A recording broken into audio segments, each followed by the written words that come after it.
Welcome. We're here at TCT 2016, and we're here to today talk about the future of cerebral embolic protection. I'm joined by my excellent friends and colleagues, Samir Kabadia from Cleveland Clinic, Axel Linke from Heart Center Leipzig, and Alexander Lansky from Yale. Thank you for joining.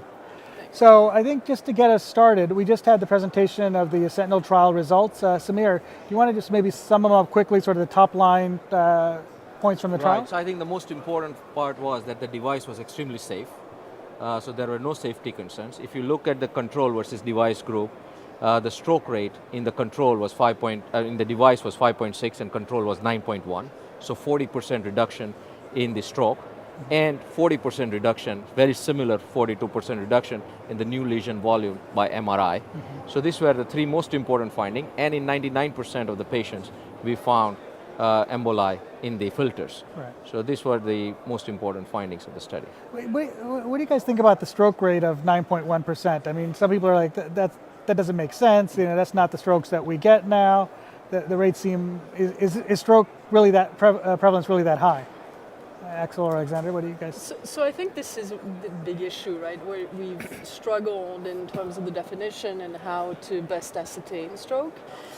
And I think that what you're doing here is showing that by using VOC2 in a trial where you're very much focused on stroke as an endpoint, you're actually showing that it is higher than what has been reported in the randomized clinical trials. So I think from my perspective, it's probably a more sensitive metric, but I think it reflects actually what's happening post-TAVR, and I think we need to pay attention to that.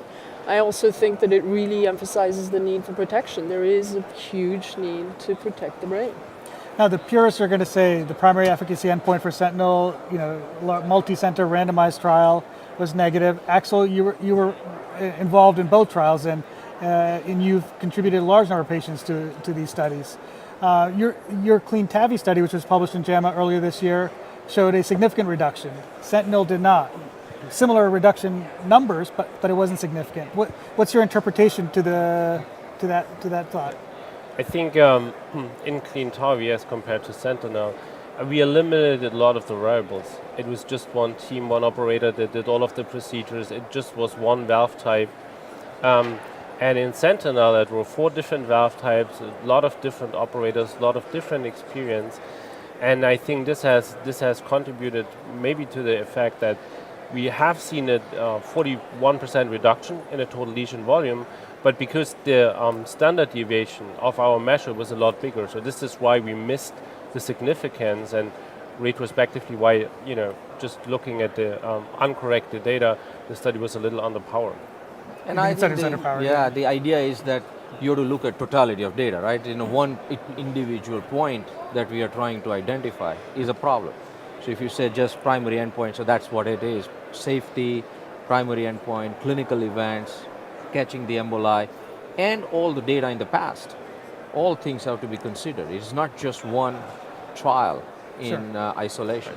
But one of the key take-homes here to me is, and I think Axel, it's exactly your point, is that this is a new field, and it's also new clinical trial methodology, and I think that the designing the study and deploying this to multi-center, not just operators, but also you're depending on MRI as your primary endpoint, etc., I think is very, very complex. And while you've done an amazing job, I think that this issue of being underpowered really speaks to the complexity of actually operationalizing this kind of trial, and we're learning. And as you said, sometimes the variability across is enormous, patients. right? Maybe you want now it's time to take a quick comment. Yeah. The Reflect study is starting in the U.S. with the Keystone device. Can you talk a little bit about the endpoint there? It's a little bit different. It's a little bit different. So what we were very sensitive to the fact that interventionalists really view MRI as a surrogate.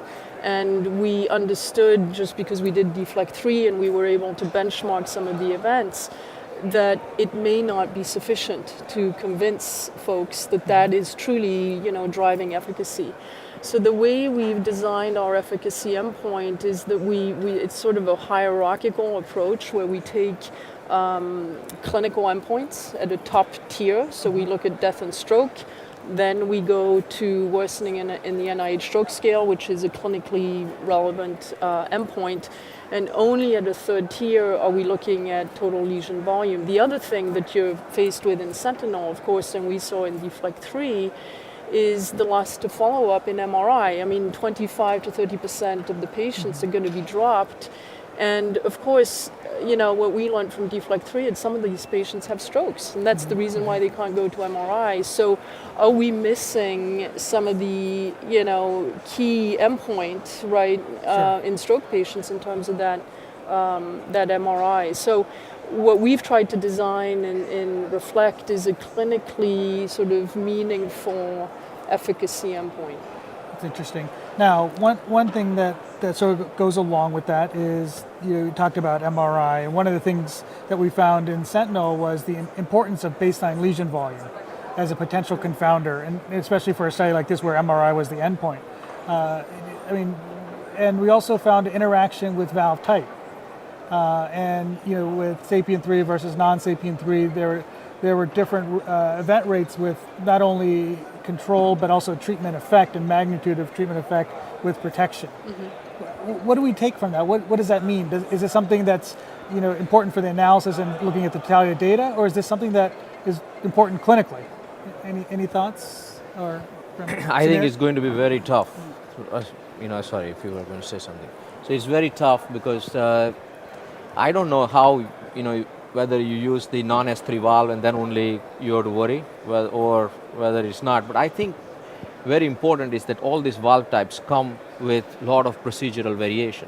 How many times we pre-dilate, how many times we post-dilate, how we selected a different valve. So I don't think this is device specific, rather than it is more of a patient specific and the preference, because different people use different devices. And there may be some confounders that you can't account for why you chose a core valve versus a balloon expandable in this trial. But when you compare the recent studies and you look at the reported stroke rates, right? So it starts in the low one-digit range, like the last Sapien studies, stroke rates of 2.3, 2.4% in this range. But when you look at the third generation devices that are repositionable and fully retrievable, at least from the CE mark studies, you're seeing stroke rates reported ones of up to 8-9%. So as you said, you know, the feature of repositionability and retrievability seems to come at certain costs. And this is something that, you know, we have to closely observe in the future and see if there might be different needs regarding the use of embolic protection depending on the device.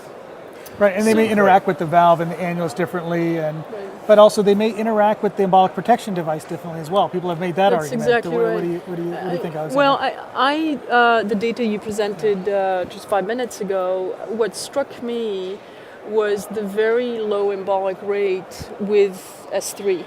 And the very high embolic rate, the burden that we saw with XT and Evolut, and I understand the core valve cases were removed because of low numbers. Yeah. But we saw in clean TAVI very high embolic rates, right, with core valve. And I think for me, the key take home there is that there is variability based on the technology, based on the TAVI technology. And the way I interpret the device interaction there is that when you have a high embolic burden, right, your protection device is going to have the biggest impact and benefit. When you have a TAVI system that has a low embolic burden, it may or may not be necessary.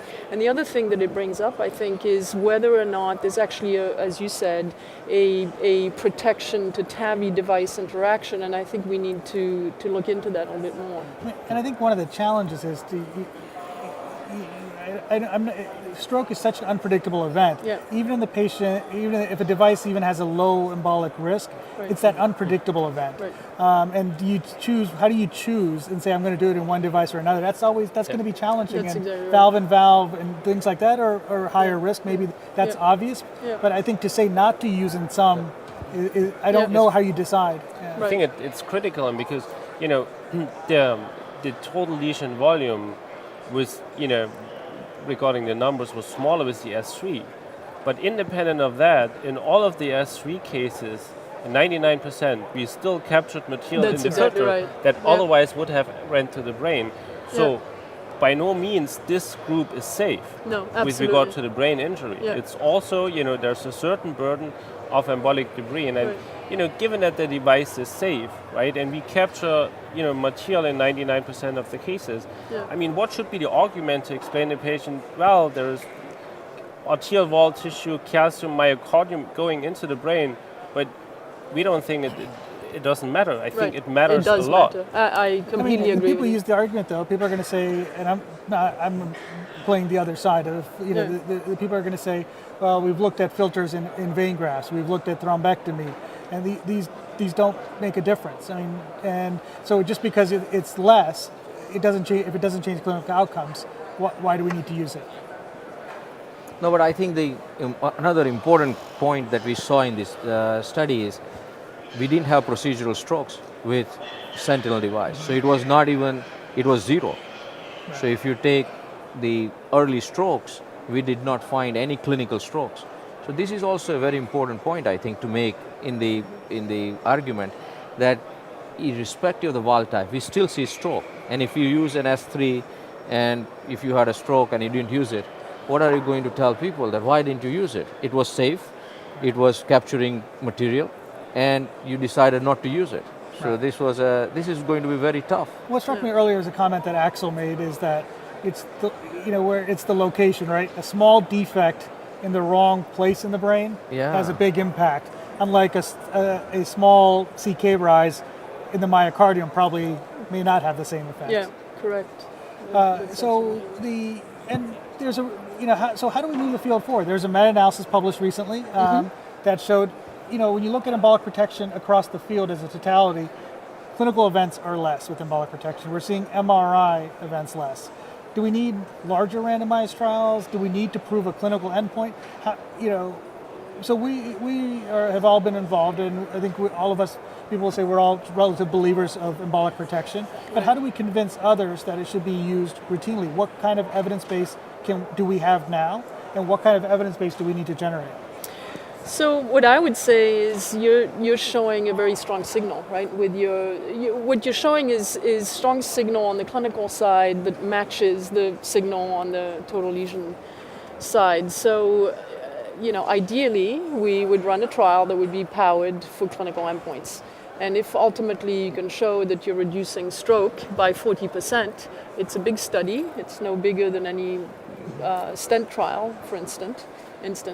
I think that's definitive, and that basically closes the chapter. I think what we're left with today is, as you concluded in your presentation, is that it's a perception of benefit. We know that you're capturing debris. We know that the debris is large. We know that these events are all kind of going in the right direction, but it is still a perception. I think the purists will say, well, we need the hardcore evidence. Now, Samir, you do carotid stents, right?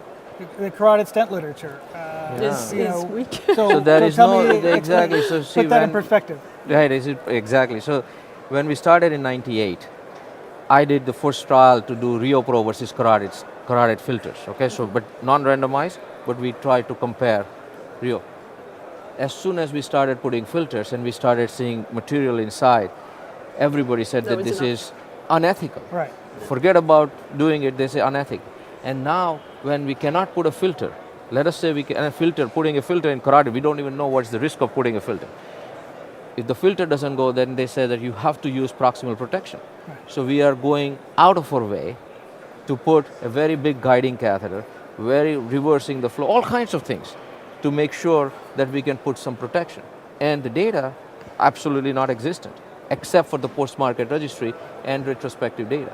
So I think that we have to have a balance between how much data we need and how much, because see, Corval, extreme risk trial, there was not a randomized trial, right? You can keep doing trials, but we had 179 patient dead with the trial. So there is only so much you can do. I think that's an important point. I mean, Axel's point earlier, device is safe, you capture debris, you numerically lower on these clinical endpoints. Do we use the device and be honest and continue to collect data is a way to do it. And that's what they've done in the carotid literature. Yeah. Whether that strategy will work with embolic protection or not, I don't know. I mean, that's something for Yeah. people higher up than me to decide, I think, in the FDA and CMS. Axel, in Europe, what do you think will happen with these results? Do you think this is going to That's a good question. Yeah. sway the balance here? And You know, as I said at the beginning, I mean, the device is safe and we have it available, so you can use it. It's hard to explain to the relatives if somebody has a stroke and you had the opportunity to prevent it and you didn't do it.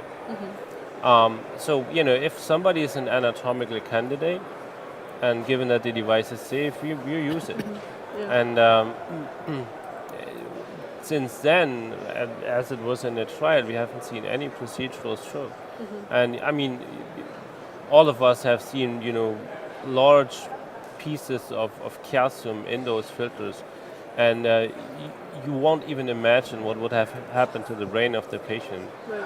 So yes, we use it and it's safe and it's built into the DRG, so there's some reimbursement for it.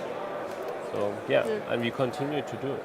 I think that will unfortunately that will play a big role as well. How the finances of it work and whether there's reimbursement for it. Unfortunately, will play a role as well. Right. Well, I want to thank the three of you for sitting down for this conversation today. It was very educational and informative. And I hope all of you enjoy this session at TCT 2016. Thank you for joining us. Thank you. Thank you. Thank you very much.